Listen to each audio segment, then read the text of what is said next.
Hello and welcome to the podcast that wants to see less ticket touting and more Tuchel shouting. It's the big man up top. It's tenuous, Ed. It's good. Did you see all the stuff with Tuchel shouting? Is he shouting? Oh yeah, a lot? no, it was a big story. Great. Yeah, no, it's not just me talking about Tuchel shouting. I just thought you were trying to rhyme something. That's actually a really good intro. It is good, isn't it? Well done. It's relevant and on the nose, on the button, on the pulse of the footballing conversation. Aren't we just? That's what I am. There was a whole video basically of I can't remember which player it was. It was Jed Spence, that was it.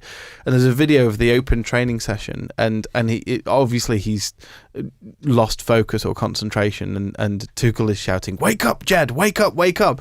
And the media were like, "Oh, yeah. Thomas is shouting at his, know," and so obviously they asked Jed Spence about it, and he was like, "Yeah, no, that's fine. He's just coaching. It's just what a manager does. It's not a big deal at all." Ollie Watkins said something like, "Yeah, well, I made a mistake about 2 seconds before he did, so I was quite happy he didn't shout at me." It's all good vibes in the England camp. Good vibes in the England camp because, of course, it's coming home. How are you doing, Tom? Yeah, I'm cracking, guys. Had a good weekend. Riddled with hay fever. Oh, she's in the air today, Tom. Yeah. Well, I'm glad you're getting through. Maybe back off from the mic a little bit. Yeah, no, I'm sniffling and coughing today. Just to chime in when necessary. Absolutely. I would say. But big news in the country today, Joe. Huge. So we record this on a Monday morning, and just a couple of hours ago, I came into work and saw a lot of my colleagues huddled around a computer.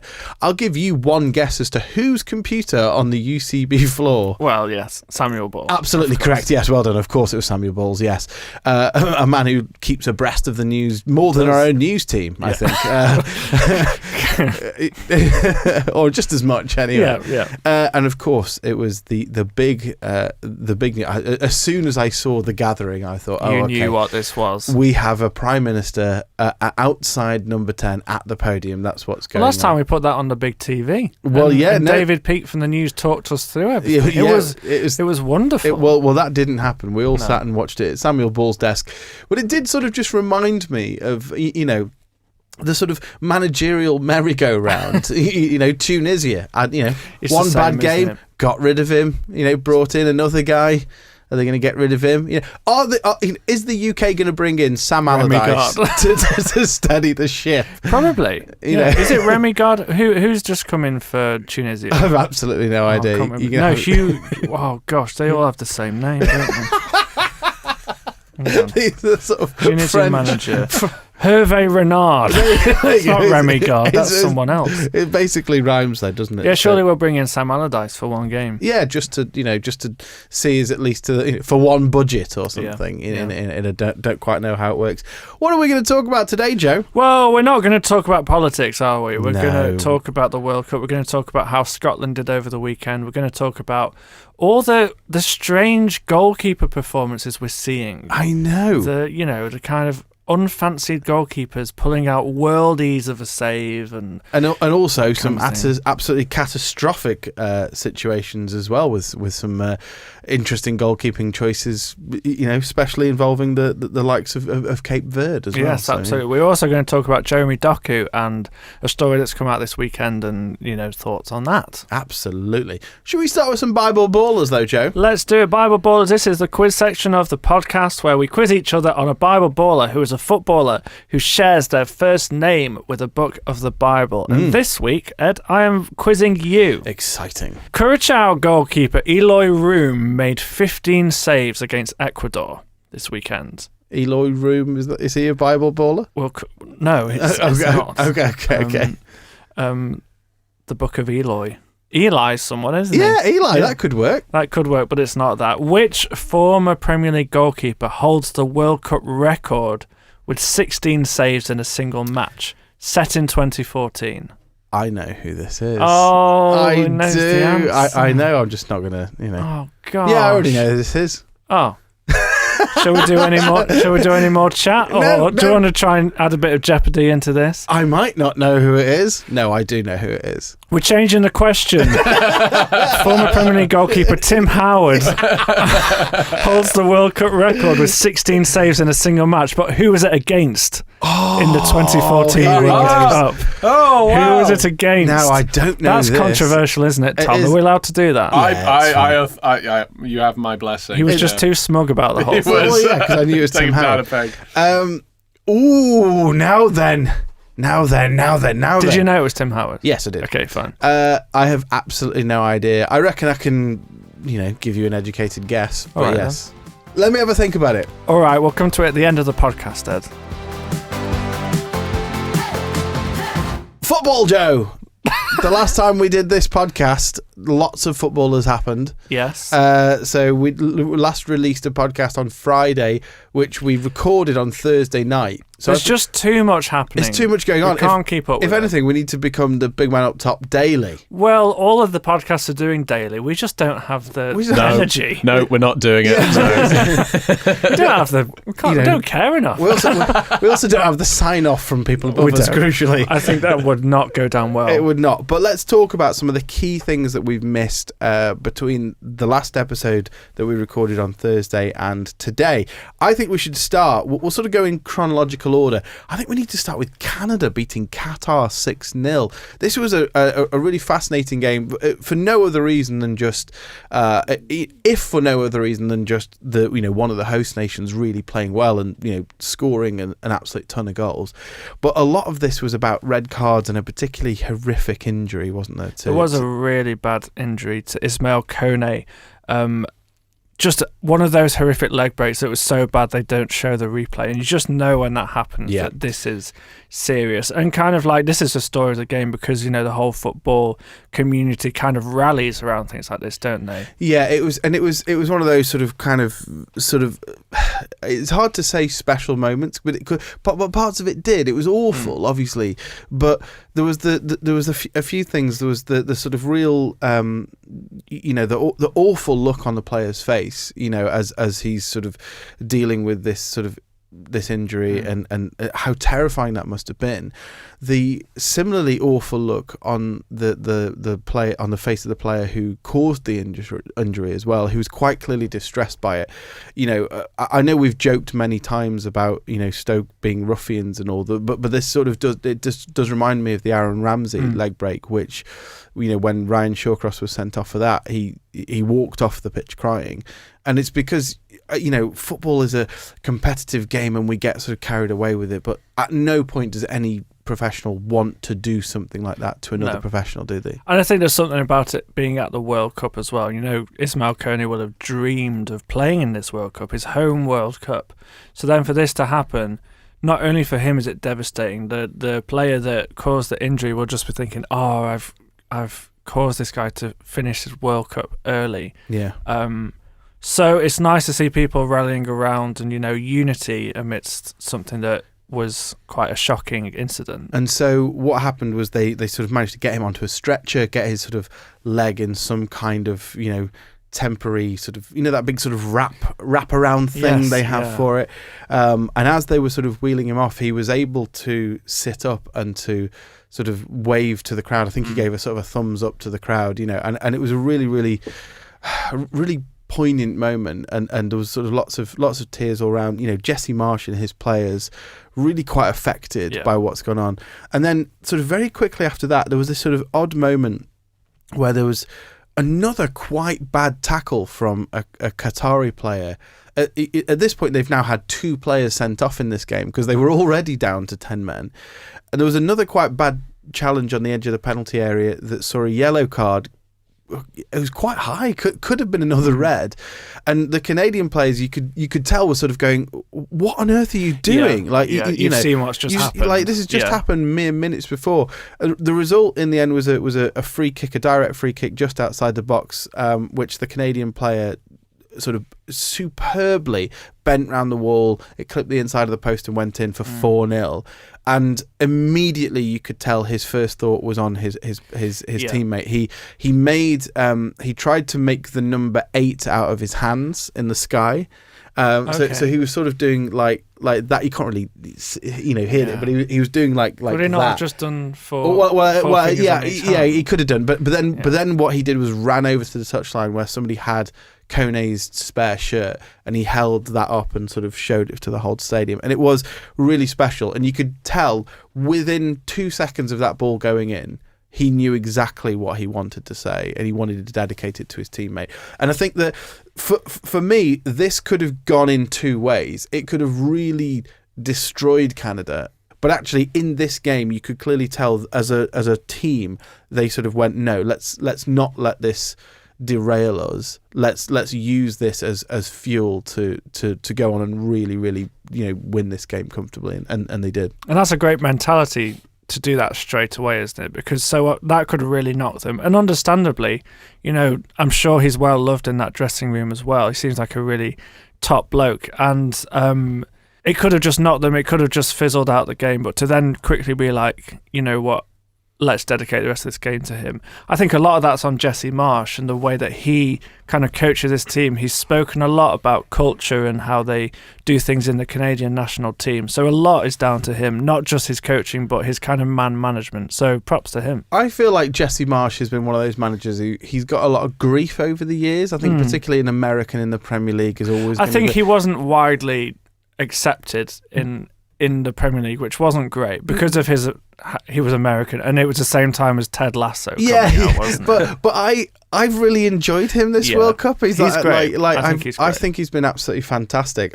Speaking of Americans, the United States really winning quite comfortable against Australia 2-0. They're looking really good, aren't they? They are.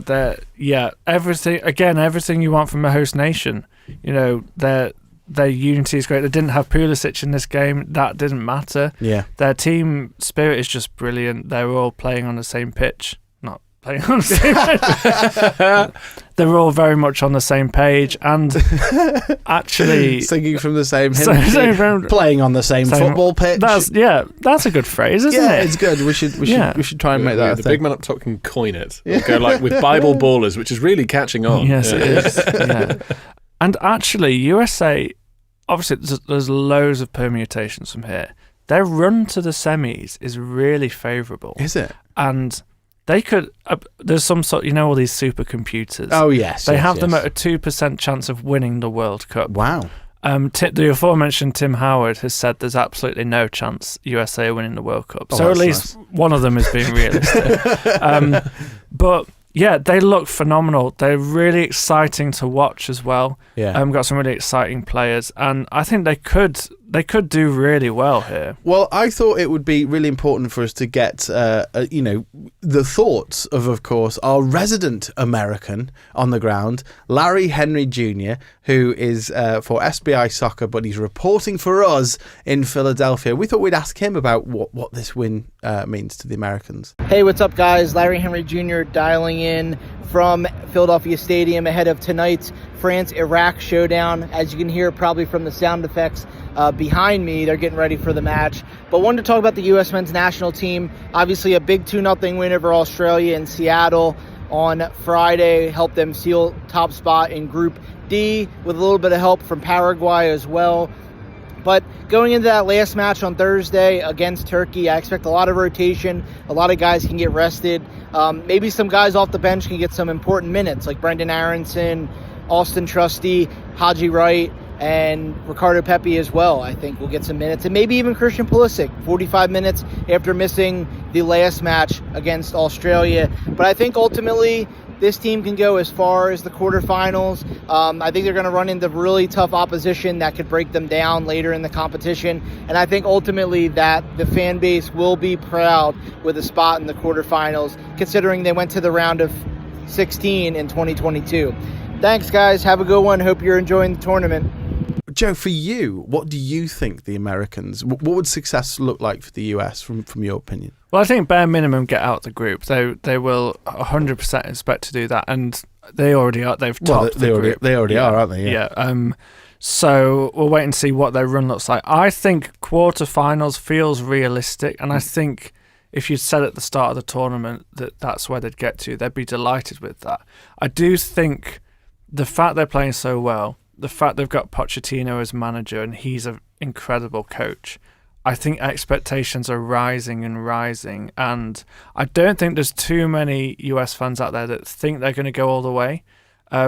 But I think they'll have hopes that they'll get to the quarters at least. So I think that would be a success. And I think, like, especially given Mexico winning again, like, you've got 3 hosts that are likely going to be, sort of into the next round, and I just think it's good for great. the vibe of the World Cup. 100%. You want all your hosts there for the atmosphere, at least.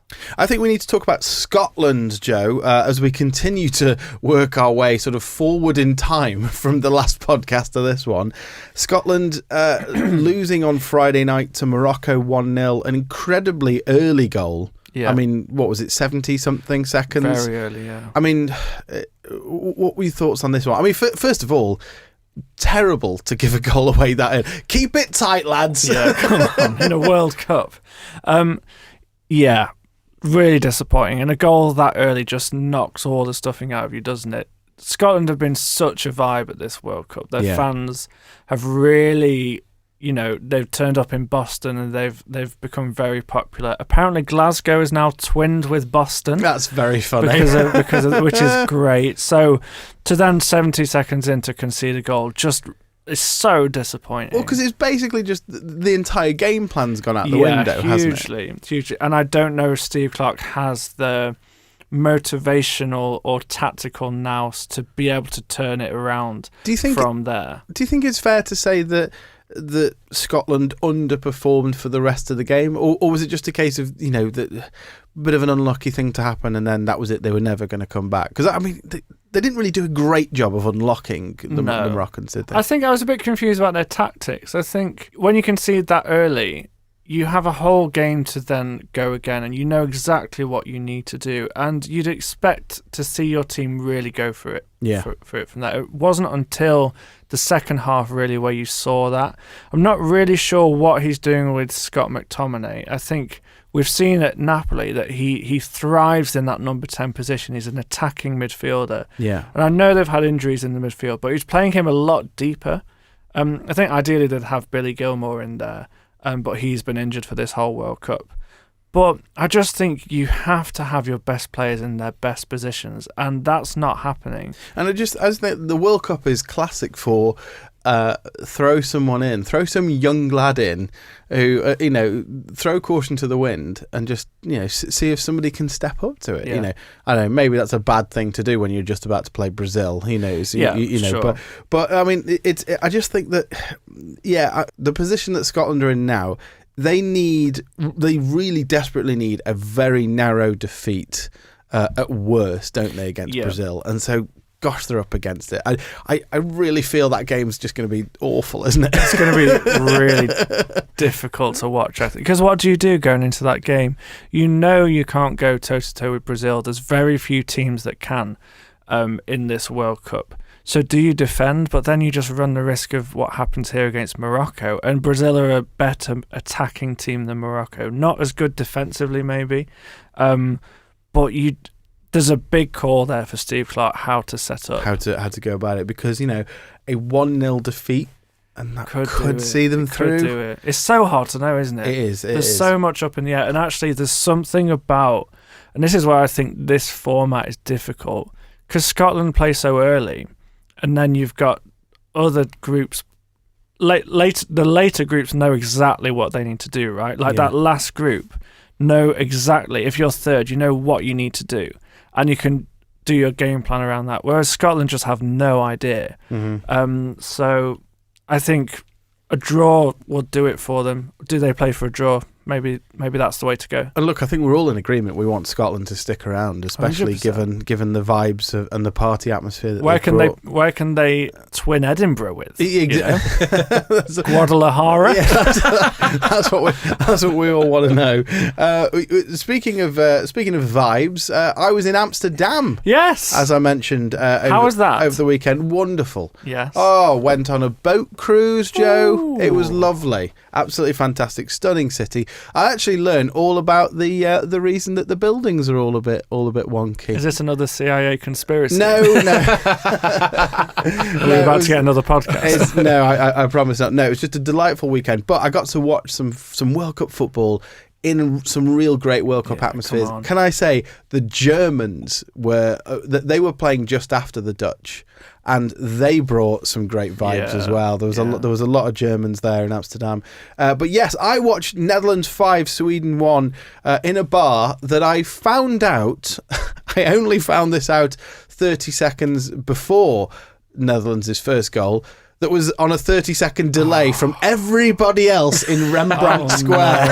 No. That's so difficult. Did you move? No, we didn't. Oh, No, we Ed. decided to stay there because I think part of it's like, well, yeah, but then you've got, do you know what I mean? Find a new space, It's yeah. difficult. At least we can see a screen here and all of that sort of Sure. stuff. And it was just, it was. Spoilers everywhere. And also you're thinking, look, that's one goal. Like, look, Yeah. most games are 2 or 3, so. We're probably going to be fine. We're only going to miss, and I'll have forgotten about that until the next draw. The goals kept coming, Joe. That would really frustrate me. It reminds me of the last Euros when England played Switzerland. I think was it Saka equalised for England. Yeah. And I was watching at a friend's house with a few mates for their it was their birthday, and there was a TV outside that everyone was watching, and then there was a TV inside where there was a few like parents inside, playing with their kids, having the England game on. And we didn't know that TV was ahead. So then just before Saka's goal, you see these two dads come out and they're all just watching us, like with a little smug face. And me and my mate Jack, who we've had on the podcast before, we were like, oh, well, England have scored. We were livid. We were absolutely livid. I must say, what was funny was by the Netherlands' 5th goal, because by this point it was not a contest, but by the Netherlands' 5th goal, it got kind of funny because you'd hear the roar and then we'd go, we know what's going to happen in about. But Sweden are on the counter attack. There's the possession's been turned over, and here we go. It's goal. It was quite amusing. But yes, and then moving on to later that evening, Germany. I think I would argue Germany 2, Ivory Coast 1 was probably the game of the tournament so far. Oh, that's a big call. There's been some good ones. There has been some good ones, but just Ivory Coast taking that early lead. Game of the tournament? It was England, Croatia.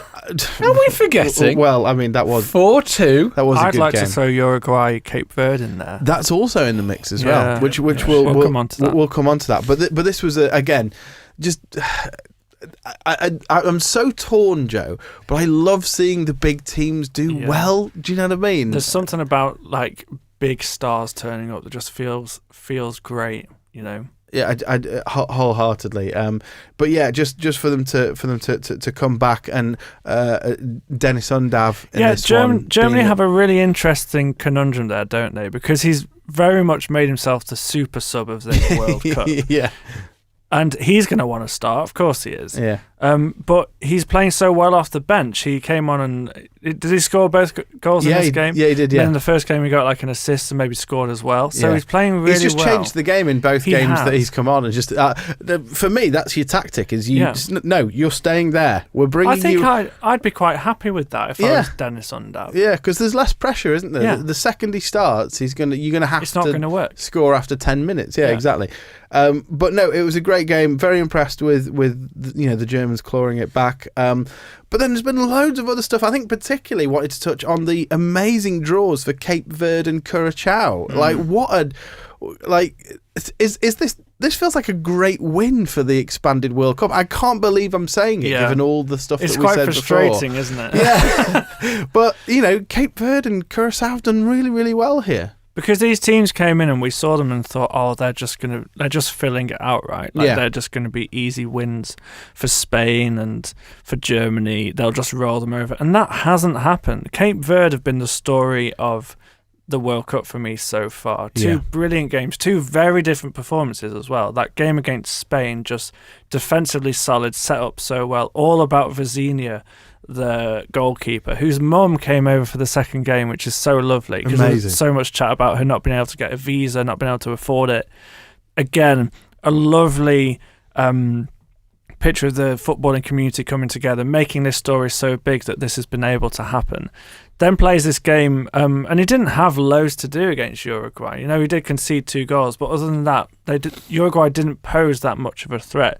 This was all about Cape Verde's attacking capabilities. Yeah. They were really exciting. That first free kick, that goal was phenomenal. I think we just also need to highlight what a remarkable achievement it would be for Cape Verde to get out of the group. For them to get out of any group would be astonishing. But let's be honest, like in Spain and Uruguay, they have probably got two of the heaviest hitters, I think. Yeah. You know, maybe possibly Brazil, Morocco. But, generally speaking, Spain and Uruguay, two, obviously previous winners, two sort of real heavyweight hitters of the World Cup. And they've got 2 great points. Yeah. And so they now have one game against Saudi Arabia where they could well win that. Very much. They could get a draw there.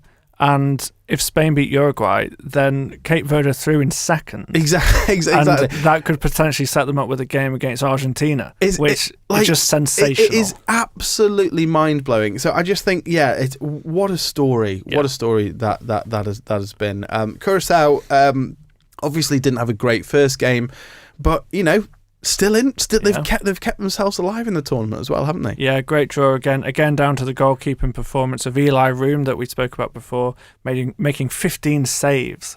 Just again a great defensive performance, and they will have a lot to do again to get through here, but I think they can be so proud of this performance. It's just, for those teams, it's I think like the minimum is you want to leave at least with your head held high. Yeah. At least like you've given it a go. You want to go into that third game, I think with something still to play for. That for me is the worst, is to go into the third game having already been eliminated. That is, I think, peak World Cup nightmares. Yeah.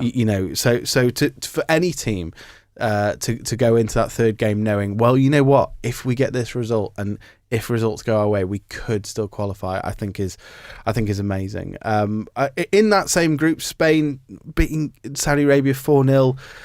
I would sort of categorise them with Brazil and their win against Haiti, the sort of getting off the mark a bit, again, solid without looking exceptional. Some semblance of being back. Yes, that's right. Spain back, and that's what's happened.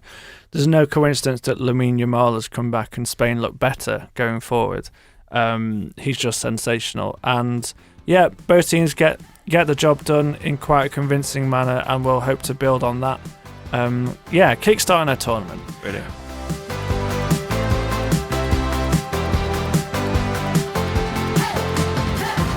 One talking point, or even 2 talking points that we wanted to talk about in one game really, was Belgium versus Iran, Joe. Now, I think in terms of on the pitch, probably not a great deal going on. No, not really. No. Obviously we can talk about Belgium, looking poor at a World Cup again. I was thinking about it before we come on to what we want to talk about here.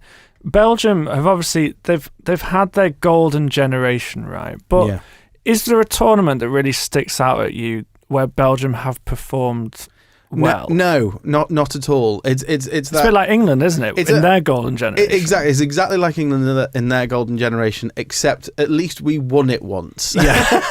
And I think that's sort of the difference, isn't it? Is that we're trying to sort of end this curse, but they've sort of never really started being world champions at any point. But no, I think the thing that we particularly wanted to touch on was some of the sort of stories around this game. I think let's start with Jeremy Doku. Yeah. What on earth happened here, Joe? So Jeremy Doku is expecting his first child. His wife is pregnant.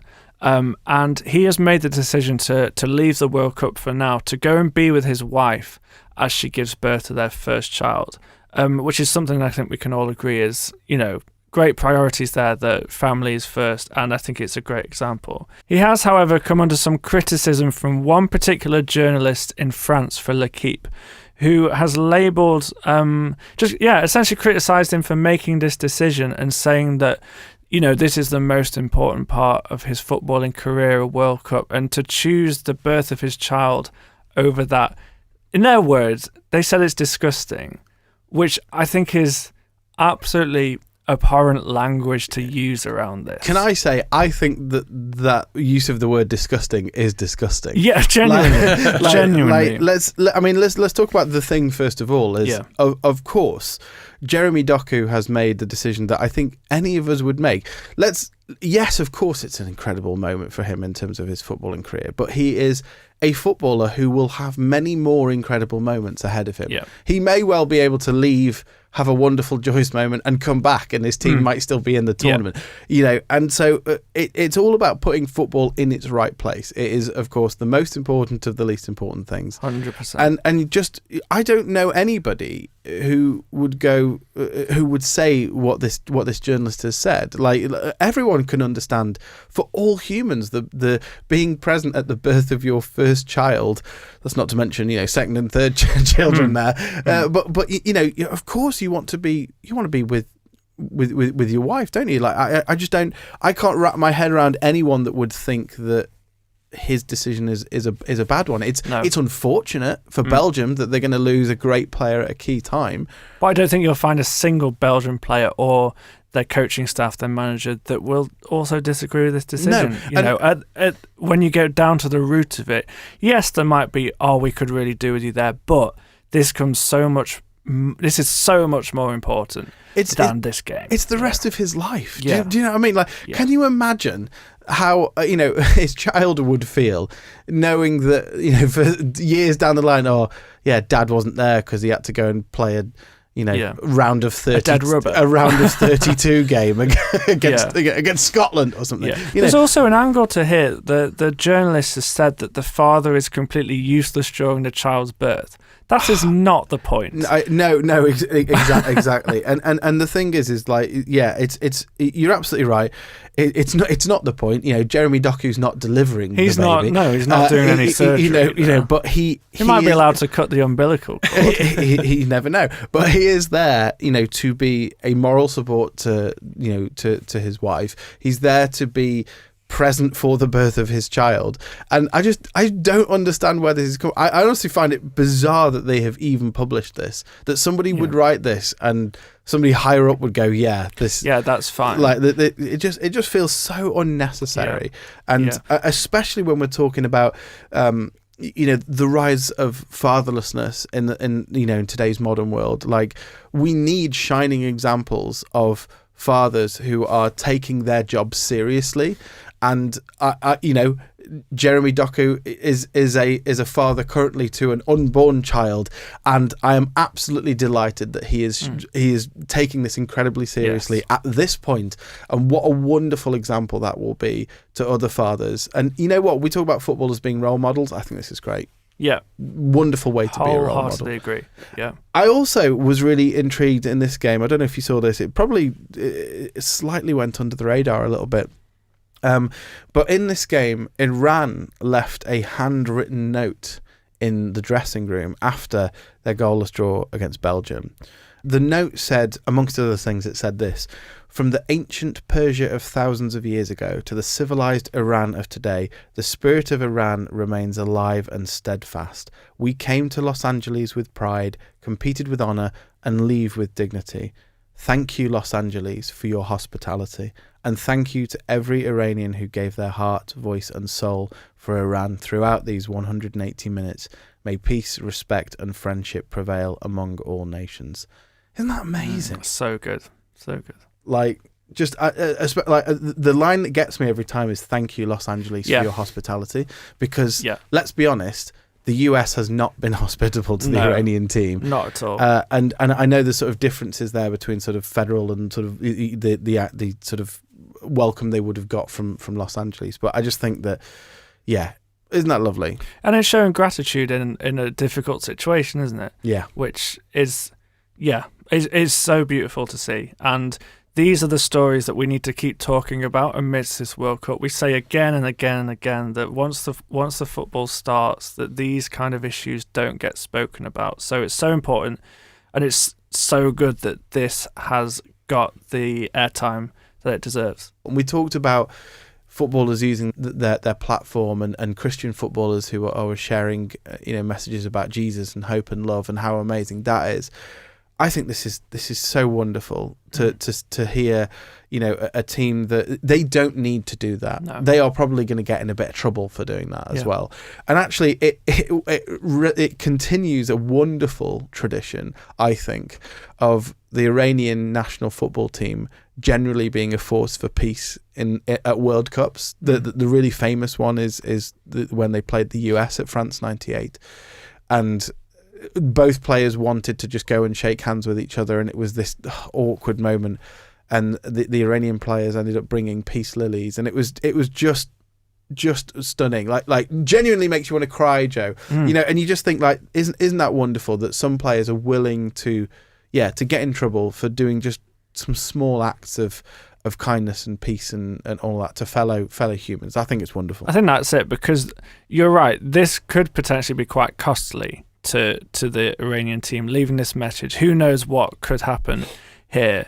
There's something about the way they've done this that it's not been made about them. You know, like we've said about the Christian players professing their faith.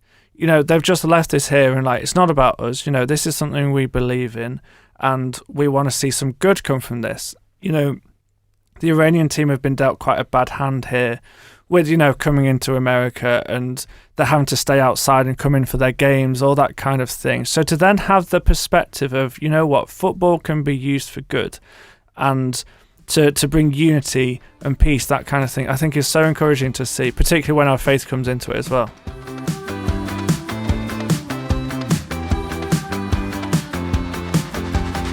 Oh, Joe, let's look ahead to tonight. England v Ghana. Don't stress. I am stressing. We've said it. We've put it out there that England are going to win the World Cup. Well, yeah. So this is just another train station on the ride to glory. So that's it now.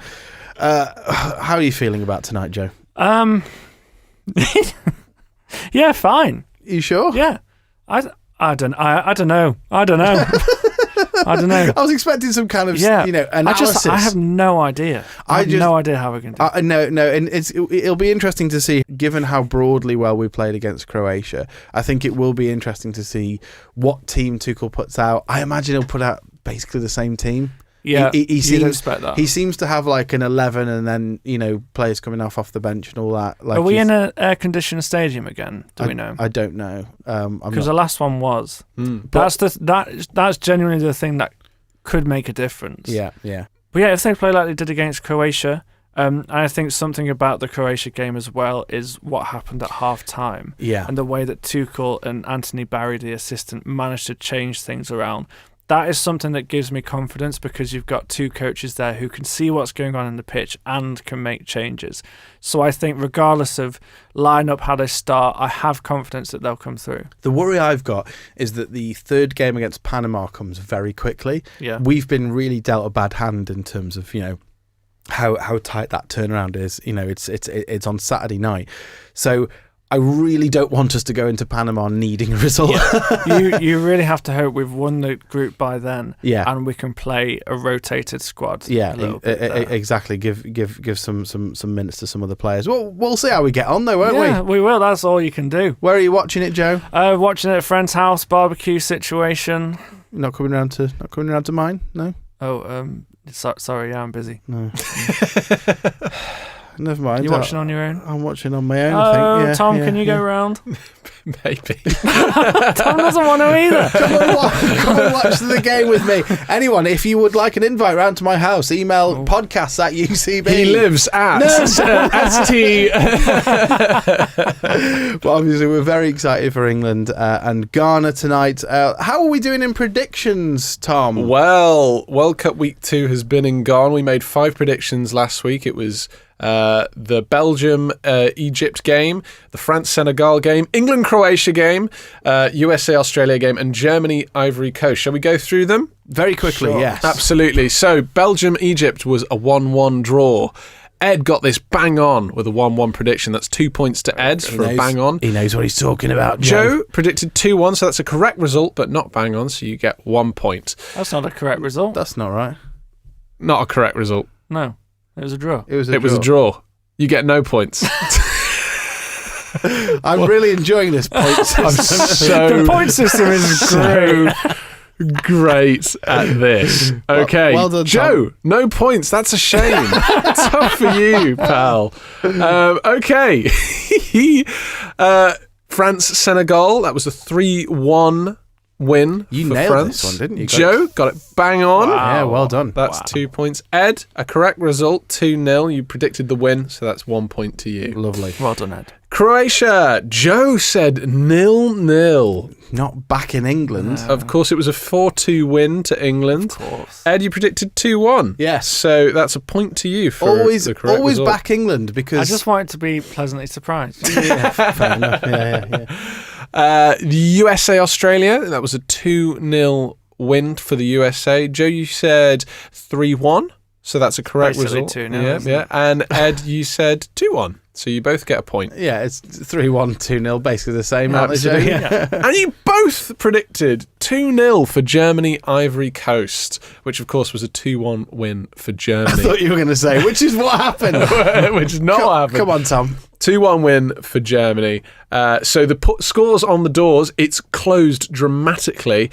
Ed, you are at 9. Joe, you are at 10. I don't have a load of faith in the total points because of, I'm sceptical of yeah. Ed, could you have a look over it? yeah, maybe. Well, thank you very much for that, Tom. Absolutely. You can check out next week's predictions, week 3 of the World Cup, on our Instagram at Big Man Up Top Pod.